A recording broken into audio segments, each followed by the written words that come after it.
하나님이 야곱에게 이르시되 일어나 베델로 올라가서 거기 거주하며 내가 내 형 에서의 낯을 피하여 도망하던 때에 내게 나타나던 하나님께 거기서 제단을 쌓으라 하신지라. 야곱이 이에 자기 집안 사람과 자기와 함께한 모든 자에게 이르되 너희 중에 있는 이방 신상들을 버리고 자신을 정결하게 하고 너희들의 의복을 바꾸어 입으라. 우리가 일어나 베델로 올라가자. 내 환난 날에 내게 응답하시며 내가 가는 길에서 나와 함께 하신 하나님께 내가 거기서 제단을 쌓으려 하노라 하매, 그들이 자기 손에 있는 모든 이방 신상들과 자기 귀에 있는 귀고리들을 야곱에게 주는지라. 야곱이 그것들을 세겜 근처 상수리 나무 아래에 묻고 그들이 떠났으나 하나님이 그 사면 고을들로 크게 두려워하게 하셨으므로 야곱의 아들들을 추격하는 자가 없었더라. 야곱과 그와 함께한 모든 사람이 가나안 땅 루스 곧 베델에 이르고 그가 거기서 제단을 쌓고 그곳을 엘 베델이라 불렀으니 이는 그의 형의 낯을 피할 때 하나님이 거기서 그에게 나타나셨음이더라. 오늘도 원근각처에 사시다가 하나님 앞에 예배하기 위해서 주회전에 오르신 여러분들을 주님의 이름으로 환영하고 축복합니다. 주님께서 여러분들에게 평강과 은혜를 주시기를 바랍니다. 오늘 말씀의 제목은 진정한 광복입니다. 이번 주 금요일 날이 69회를 맞는 광복절입니다. 광복이란 말은 빛을 도로 찾았다는 말이죠. 빛을 찾았으니까 다시 어둠이 없다, 그런 뜻입니다. 우리 민족은 일제 36년 동안 일본 사람들의 발밑에 짓밟혀 산 때가 있었습니다. 1910년도 한국은 일본에게 국권을 빼앗기고 강제로 합병을 당했습니다. 너무 억울하고 고통스러운 세월이었습니다. 독립운동도 수없이 해보았고 안중근 의사가 이등 방문을 저격도 해보았지만 그것으로 독립은 이룰 수가 없었습니다. 우리 힘으로 방법이 없었습니다. 일본의 힘은 너무나 막강했습니다. 우리와 중국과 동남아를 거의 다 집어삼킨 일본은 미군에게 도전해서 진주만에서 미국 해군을 침몰시켰습니다. 그런 상황이니까 우리 조선의 힘으로 독립을 이룬다는 것은 전혀 불가능했습니다. 하지만 1945년 8월 달에 미군에게 원자 폭탄 2발을 맞고는 항복하는 바람에 한국은 어부지리로 독립을 얻었습니다. 아무도 예상하지 못한 하나님이 하신 일이었습니다. 당시 사람들이 보기에 이게 전부 완전하게 하나님 하신 것이다, 이게 분명했기 때문에 하나님의 보호하사 우리나라 만세, 찬송 같은 애국가를 목청 터져라 불렀습니다. 깜깜한 절망에서 희망을 찾았기 때문에 광복이라 불렀습니다. 그런데 그렇게 되찾은 광복을 몇 년 유지했습니까? 겨우 5년 만에 다시 어둠이 밀려왔습니다. 해방된 전국에서 화목하지 못하고 공산 민주진영으로 나누어 싸우다가 남북으로 갈리고 북한이 소련과 중국의 지원 없고 6.25 전쟁을 일으켜서 수백만 명이 죽고 국토는 초토화되고 1000만 명 이산 가족을 낳았습니다. 광복 5년 만에 또다시 깜깜함 속으로 빠져갔습니다. 그랬던 나라가 하나님의 은혜로 다시 살아납니다. 전쟁으로 포화가 되고 포화로 벌거숭이 된 이 산하가 전 세계 어디 내놓아도 자랑스러운 녹음이 우거진 나라가 됐습니다. 세계 가장 가난했던 나라가 이제 세계 10위권 경제 대국이 되고 부자 나라 20개 나라의 회의의 의장국도 됐습니다. 하나님이 2번씩이나 우리에게 광복을 갖다 주신 겁니다. 금년이 광복된 지 69년째입니다. 6.25 전쟁이 휴전된 지도 61년입니다. 하나님의 은혜를 돌아보면서 이번 광복절을 기해서 우리가 하나님의 은혜를 깊이 감사할 수 있기를 바랍니다. 과거 은혜에 대해서 감사를 모르면, 감사를 하지 않으면 다시 은혜를 기대할 염치도 없고 주시지도 않습니다. 근데 지금 우리나라, 우리 사회에 정말 빛이 찬란한가? 광복된 지 70년이니까 해가 중천을 넘어섰는데, 그러면 우리 사회에는 어두움이 전혀 없느냐? 아닙니다. 아직도 이 땅에는 어두움 그림자가 가득하지요. 사회 곳곳에 스며들어 있는 부패와 부정이 견고한 사슬 구조를 이루고 있습니다. 세월호 참사로 대변되는 우리 사회의 구조화된 비리, 안전불감증, 대충대충 문화, 이게 사회를 점점 더 어두움 속으로 끌고 가고 있습니다. 북한은 핵무기를 만들어 놓고 날마다 위협하는 중이고, 인권과 국제 질서를 모르는 저 중공이었던 중국은 한없이 강해져 가는데 미국은 하염없이 기울어져 가고 있습니다. 이 한반도에 위치한 우리나라가 어떻게 대처해야 살아남을는지, 냉엄한 국제 질서 현실 앞에서 우리 지금 현실이 옛날 조선 말기의 상황을 보는 것 같습니다. 사회가 이런 상황이어서 교회가 세상의 빛이 되어야 할 터인데, 교회마저 세상 것에 눈이 멀어서 빛을 발하지 못하고 있는 사이에 이단이 전국을 휩쓸고 있습니다. 영적 환경이 세상 환경보다 더 어둡습니다. 단지 억압에서 나라가 해방되었다고 해서 진정한 광복은 아닙니다. 정치적으로는 주권국가라 할지라도 경제적인 식민지가 될 수도 있고, 문화나 정신적인 노예가 될 수도 있습니다. 영적으로 무지와 죄와 미신의 종될 수도 있습니다. 그러기에 정치적인 혹은 외적인 광복보다는 영적인 혹은 내적인 광복이 더 중요한 겁니다. 요한복음 8장 34절에 죄를 범하는 자마다 죄의 종이라, 예수님 그렇게 말씀했습니다. 욕심에 끌려서 제가 스스로 죄의 종 되는데 나라가 광복을 얻으면 무슨 소용이 있겠습니까?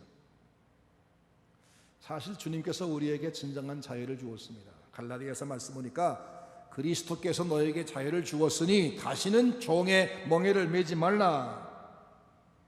예수님께서 우리를 얽어맸던 죄의 사슬을 풀어주었습니다. 지옥의 심판을 면케해 주었습니다.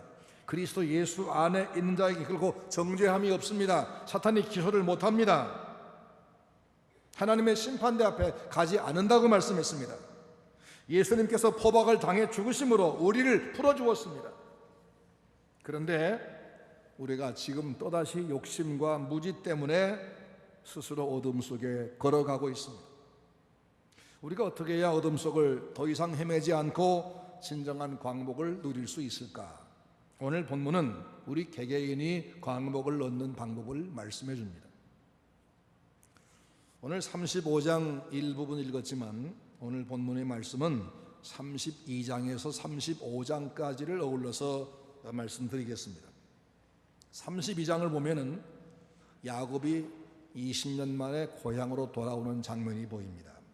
근데 그의 모습은 굉장히 불안하고 어둡습니다. 20년 전에 야곱은 형을 속이고 장자의 권리를 가로챈 결과로 형에게 맞아 죽게 되니까 외삼촌 라반의 집으로 도망을 칩니다. 근데 라반은 야곱을 보호해주고 도와주는 것이 아니라 외삼촌인데도 그를 여러 가지 방법으로 속여서 노동 착취를 했습니다. 야곱의 지난 20년은 자기 욕심에 종살이하고 외삼촌의 속아 종살이한 그런 허망한 세월이었습니다. 야곱은 이는 꾀를 다 내고 가진 수고 다 했지만 번번이 라반에게 당하다가 결국 가족과 재산 얼마를 챙겨가지고 몰래 도망쳐 나오는 길입니다. 근데 고향에 다가올수록 점점 더 불안합니다. 야곱이 돌아온다, 이 소식들은 형 에서가 이제야 내가 원수를 갚을 때가 됐다, 그래서 야곱을 마중 나오는데 400명의 군인을 데리고 옵니다. 그 소식을 전해들은 야곱은 더더욱 두렵습니다. 그래서 아내와 자식을 먼저 야복강을 건너 보낸 다음에 혼자서 덜덜 떨고 있습니다. 근데 그 밤에 누군가가 와서 야곱의 허리춤을 붙잡고 시름을 걸어옵니다. 야곱은 이판사판이라 그를 붙들고 매달립니다. 당신이 나를 위해서 축복해 주시오. 제발 나를 저 형 에서의 손에서 구원해 주시오. 다행스럽게 그 사람은 그를 도우러 온 하나님의 사자였습니다. 그 사람은 야곱을 몇 번씩이나 매어 꽂았지만 야곱은 절대로 놓지 않고 매달리면서 제발 나에게 복을 달라고 요청합니다. 천사가 묻습니다. 내 이름이 뭐냐? 예, 야곱입니다. 내 이름은 이제부터는 야곱이라 부르지 말고 이스라엘로 고쳐 불러라. 왜냐하면 내가 하나님을 이겼느니라. 하나님이 그에게 져주셨습니다. 야곱은 자기와 씨름해주고 제게 축복하니가 하나님의 사자임을 알았습니다. 그래서 내가 하나님을 대면해 보았지만 죽지 않고 살아남았다. 그래서 그곳 이름을 브니엘, 하나님의 얼굴, 이렇게 이름 지어 불렀습니다. 그렇게 목숨을 건 씨름을 한 밤이 지나고 아침이 밝아오는데 성경 말씀 보니까 그 아침을 뭐라고 말씀했는가 하면 브니엘의 해가 돋았다, 그렇게 말씀했습니다. 그동안 야곱의 삶을 어둡게 했던 욕심과 속임수와 인간의 꾀로 살던 그 모든 어두운 생활이 청산되고 야곱의 삶에도 새로운 광명이 시작됐다, 그런 의미입니다. 야곱이 어둠 속에서 산 이유는 하나님 의지하지 않고 자기 욕심과 자기의 지혜로 살아왔기 때문입니다.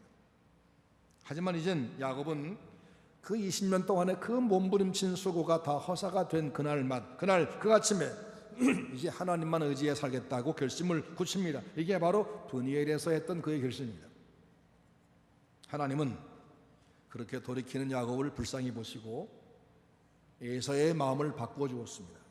그래서 에서가 그를 죽이려는 마음이 바뀌어서 동생이 보고 싶은 마음이 되어가지고 다음날 아침에 에서가 달려와서 야곱의 목을 안고 울면서 환영하게 만드셨습니다. 야곱이 하나님께 돌아왔더니 불안과 두려움과 그렇게 종도했던 삶은 벗어나고 진정한 평안과 행복이 왔다, 그런 말입니다. 그런데 그 이후에 33장과 34장을 보면 야곱은 진짜 변한 것이 아니었다는 걸 알게 됩니다. 33장 34장만 보니까 그는 그 브니엘에서의 회개를 다시 뒤집어 버려서 다시 제 길로 가기 시작합니다. 거기서 에서를 만나가지고 에서가 내가 너와 함께 가겠다, 내 군인이 너를 보호할 테니까 나와 함께 가자. 그러니까 형님, 저는 딸린 애들이 많고 어린 짐승도 많으니까 형님과 보조가 안 맞습니다. 형님 먼저 가시면 제가 따라가겠습니다. 곧 뒤따라갈 테니까 먼저 가세요 해놓고는 형을 따라서 형의 지역인 세일 땅으로 가지 않았습니다. 뿐만 아니라 20년 전 그가 집을 나올 때 하나님을 만나고 내가 베델로 와서 여기 성전 짓겠습니다 했던 그 베델로 가지 않았습니다. 그는 형과의 약속, 하나님과 약속을 다 팽개치고 제가 가고 싶은 세겜 땅으로 갑니다. 거기 가서 정착해 살려고 땅을 샀습니다. 짐승 우리간을 지었습니다. 그것이 바로 33장 후반의 말씀입니다. 야곱이 왜 그렇게 했을까? 형을 따라 세일로 갔다가 혹시 형의 마음이 바뀌어서 나를 죽이고 내 재산을 다 갈취하면 어떻게 되나, 이런 두려움과 의심이 생겼기 때문입니다. 또 그가 베들로 가자는 이유는 뭐냐? 전에 20년 전 내가 나를 안전하게 돌아오게 해주시면 제가 여기다가 주의 전을 짓고 내가 얻은 모든 소득의 11조 바치겠습니다 했는데 베들로 올라가면 그 약속 지켜야 되니까, 그러면 자기 재산 축나니까 대신에 세겜 땅으로 남모른 동네로 가면 에서가 와서 해칠 수도 없고 하나님 앞에 재물을 물질을 안 드려도 되니까, 그래서 얄팍한 생각으로 그리 간 겁니다. 야복강가에서 밤새 반성하면서 이제부터는 내 수단 방법 의지하지 않고 하나님만 의지하겠다 했던 그가 그 약속을 다 뒤집어 버렸습니다. 근데 그가 그렇게 약속을 뒤집고 세겜 땅에 갔다가 그 세겜 족속의 추장의 아들에게서 야곱의 외동딸 디나가 강간을 당합니다. 그러자 그 야곱의 아들들이 저들에게 보복하겠다 하고 꾀를 내다가 부족한 전쟁이 나서 결국 이 야곱의 자손이 다 남지 않고 죽임당할 그런 위기에 겨우겨우 하나님의 도움으로 도망쳐 나옵니다. 분일에서 회개하고 이스라엘이라는 이름을 얻은 뒤에도 새 이름인 이스라엘로 살지 아니하고 옛날 방식 야곱의 방식으로 살다가 또다시 이렇게 어둠과 절망에 빠지는 모습입니다. 여러분, 이 야곱의 모습이 누구의 모습 같습니까? 우리 모습 같지 않은가요? 우리가 신자가 된 이후에 지난날의 죄를 회개하고 예수님 의지하고 세례받고 이제는 내가 믿음으로 살겠습니다, 성경 말씀을 내가 따르겠습니다 했는데 우리가 그렇게 살아왔습니까? 또 바꿨지 않습니까? 이름만 이스라엘이지 실제는 야곱이었던 사람, 그들처럼 우리가 이름만 신자지 사실은 세상에 속하여 세상 방식을 따라가는 불신자로 살지 않습니까? 하나님 이런 가짜 이스라엘, 가짜 신자를 그냥 두고만 보실까요? 디나 사건이 하나님이 용납하지 않았다는 증거입니다. 마지막 경고입니다. 하나님은 그에게 채찍을 보내서 방향을 바꾸게 만드셨습니다. 야곱은 세겜에서 디나 사건을 당한 이후에 하나님께 약속했던 베델로 결국은 올라갑니다. 그리고 거기 가서 정착한 뒤에야 진정한 광복을 얻었다. 이게 본문의 말씀입니다. 우리가 가야 할 진정한 광복의 일은 무엇인지 오늘 본문이 보여줍니다. 우리가 어두운 상황, 힘든 상황, 절망적 상황, 얽매임, 여기서 벗어나서 밝고 자유롭고 행복한 삶을 사는 방법이 무엇일까? 첫째는 범사에 하나님을 인정하고 하나님 의지하고 사는 생활입니다.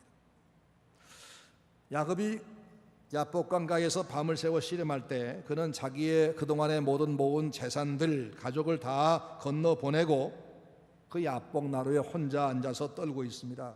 그날 밤 정말 그에게는 완전한 깜깜함, 절망이었습니다. 자기를 맞으러 온 형 에서가 400명 군인 데리고 온다. 그에게 그것은 정말 절망이었습니다. 자기가 이 나라를 건너가기만 하면 틀림없이 에서에게 맞아 죽는다. 이거밖에 없었습니다. 그런데 하나님께 밤새도록 매달려 기도했더니 자기 꾀로 살던 자기의 삶을 반성하게 됐고 그리고 상황이 바뀌었습니다. 그래서 다음날 아침이 밝아왔을 때 에서가 데리고 오던 400명 군인이 야곱을 환영하는 환영 인파로 바뀌었지요. 하나님이 함께 하시니까 상황은 완전히 반전됐습니다. 하나님은 만사의 주관자심을 믿으시기 바랍니다. 내 눈앞에 다가온 상황이 아무리 어려워 보여도 하나님이 함께 하시면 이건 얼마든 바뀌어진다. 이걸 믿는 게 신자가 아닙니까? 눈앞의 상황이 아무리 내게 불리해도 상대가 99고 난 하나뿐이어도 하나님이 나와 함께하면 하나님과 함께한 내가 저들 99보다 많다.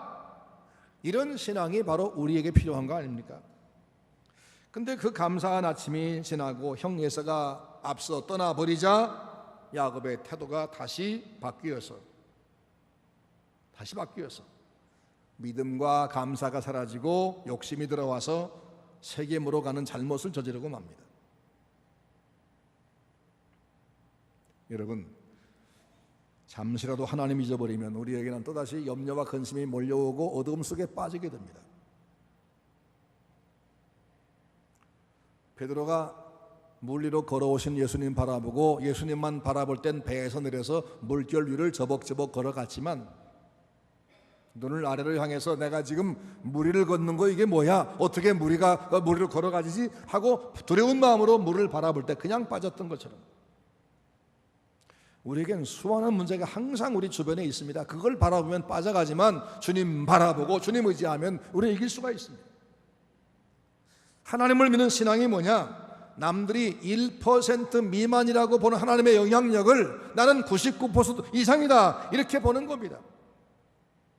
내가 99가지를 다 준비하고 단 하나만 남았더라도 하나님이 그 한 가지 허락하지 아니하시면 내 99가지가 다 소용없다. 하지만 내가 할 수 있는 것이 겨우 하나뿐이고 99가지가 다 불가능하지만 하나님도 오시면 그거 다 해결된다. 이걸 믿는 게 신앙 아닙니까? 그렇게 믿는 사람, 범사의 모든 사건에 하나님 인정하면 하나님께서 그에게 힘이 되시고 지혜가 되시고 능력 되시고 인도하는 겁니다. 잠언 3장 6절 말씀 보니까 너는 범사의 여호와를 인정하라. 그리하면 네 길을 지도하시리라 말씀했습니다. 말을 하든 생각하든 사업하든 계획하든 뭘 하든지 하나님 먼저 생각하고 하나님을 먼저 계산에 넣는 그런 신앙생활 하라고 말입니다. 성경은 의인이 누구냐? 자기 지혜와 자기 힘으로 사는 사람이 아니라 하나님 믿는 믿음으로 사는 자가 의인이라고 말씀했습니다. 또 성경이 말씀하기를 힘으로 안 되고 능으로 안 되고 오직 하나님의 신으로만 된다고 했습니다. 야곱은 하나님이 아닌 자기의 지략으로 살려고 했지만 그렇게 사는 사이에 7번이나 외삼촌에게 당했습니다. 속았습니다. 여러분 어떻습니까? 하나님 아닌 자신의 지략, 자신의 물질, 내가 구축한 인맥 의지하려고 하다가 여러분 그동안 몇 번 속았습니까? 앞으로 또 속을 계획이십니까?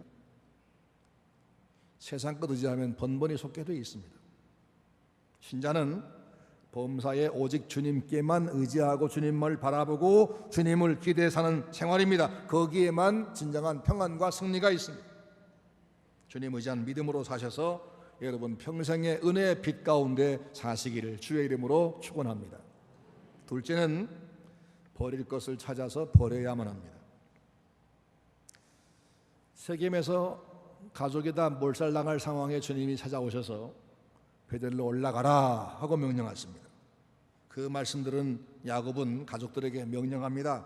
너희 중에서 이방 신상을 다 제거하자, 다 가져와라, 우리가 베델로 올라가자. 35장 2절의 말씀입니다. 32장과 35장 사이에는 2장이 들어있지만 그 사이 야곱의 삶에는 많은 변화가 있었습니다. 그는 세겜에 가서 굉장한 치명적인 실패를 겪은 뒤에 이제는 제대로 하나님 바라보고 하나님만 따라가기로 결심을 합니다.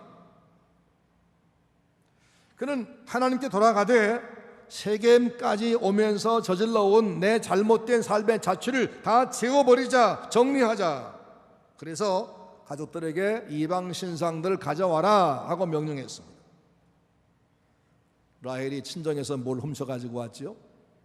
드라빔이라는 우상을 훔쳐가지고 왔죠. 그것도 있을 것이고, 요즘에 목에다가 십자가를 걸고 다니는데 그 십자가를 걸면, 차에다가 십자가를 걸어놓으면 교통사고 안 나고 도움될 것 같다, 이런 시시한 건 생각들, 그런 그것 우상 숭배하는 사람들에게서 온 거 아닙니까? 그런 것들을 다 가져와라. 그래서 그것을 전부 모아다가 상술나무를 밑에를 파고 거기다 묻어버리고 출발합니다. 그리고 나서 그날 이후 야곱은 진짜 이스라엘로 바뀝니다.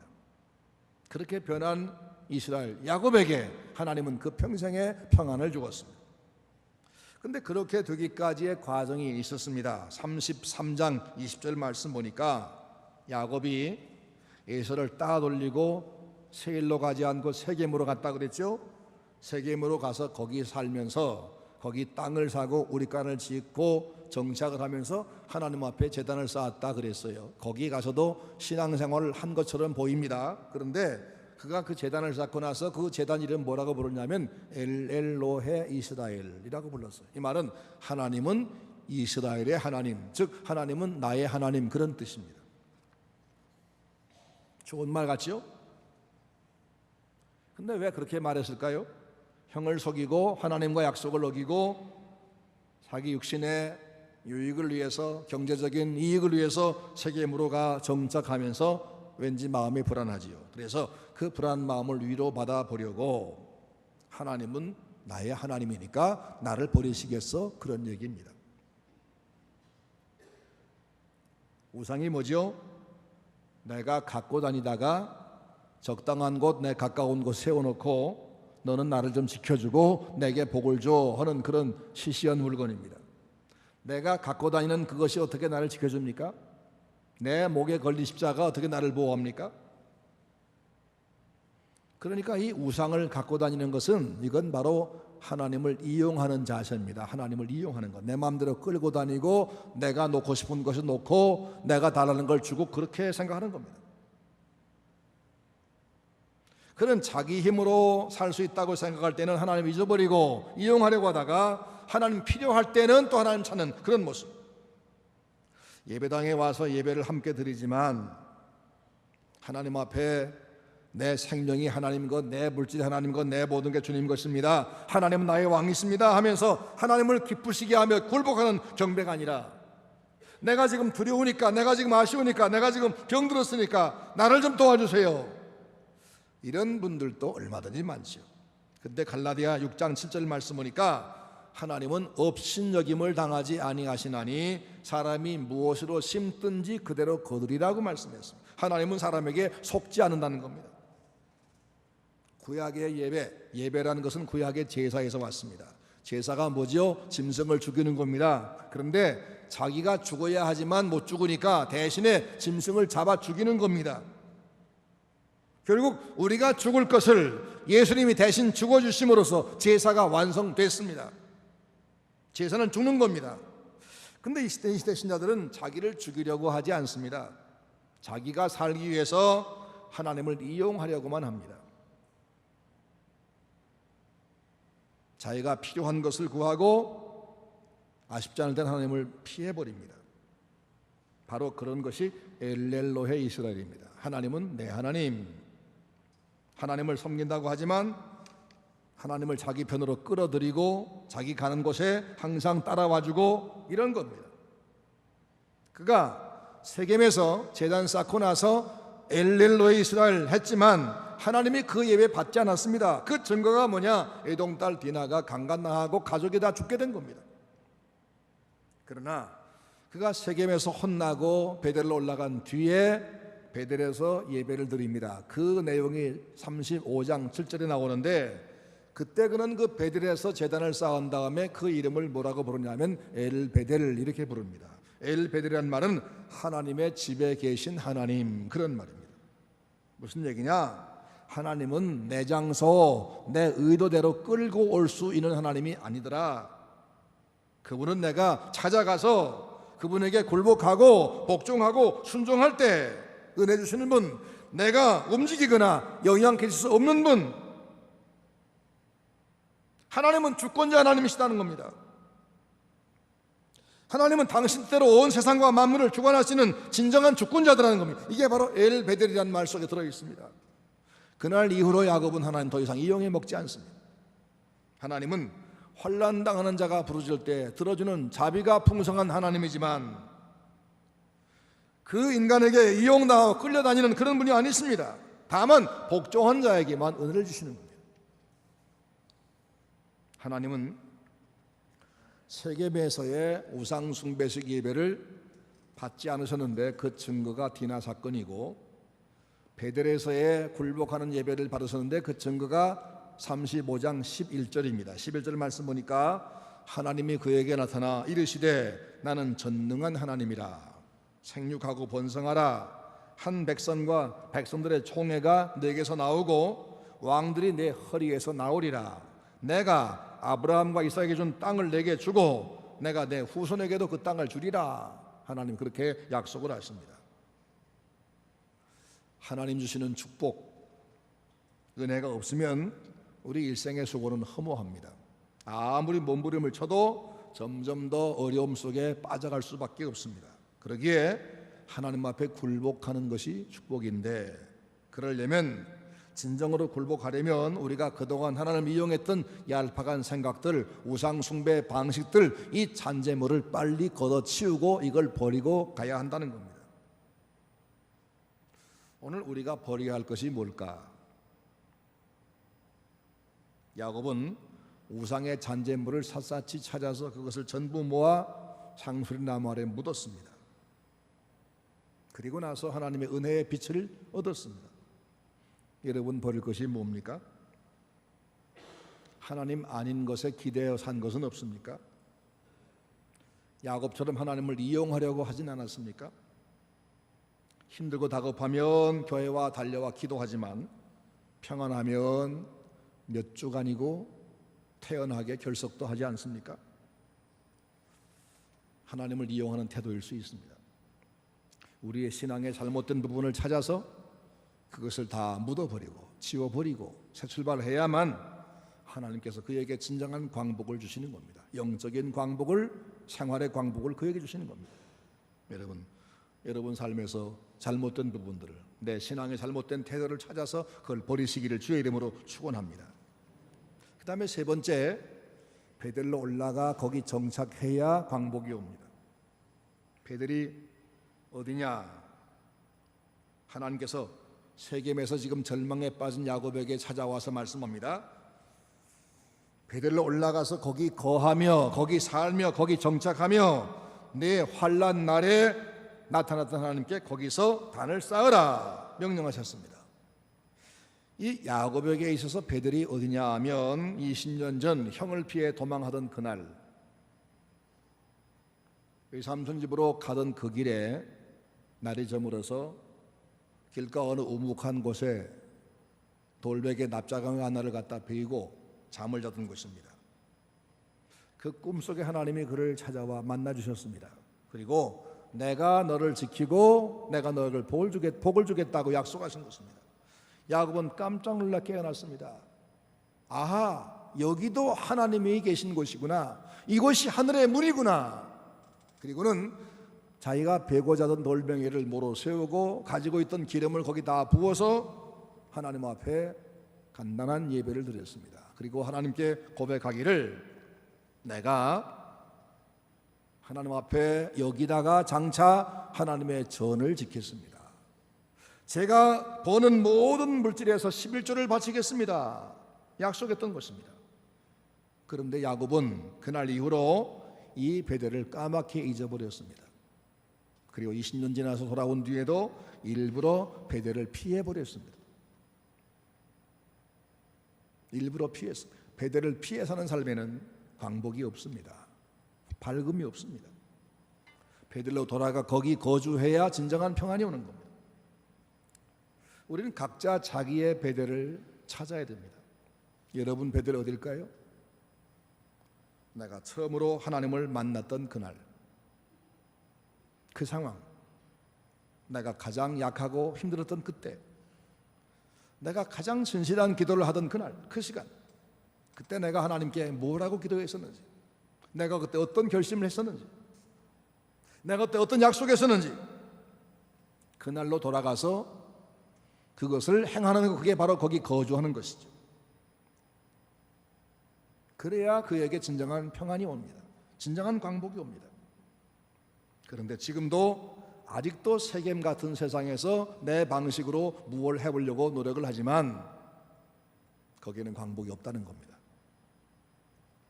한 번 분이엘의 회개를 경험했다고 해서 다 된 게 아닙니다.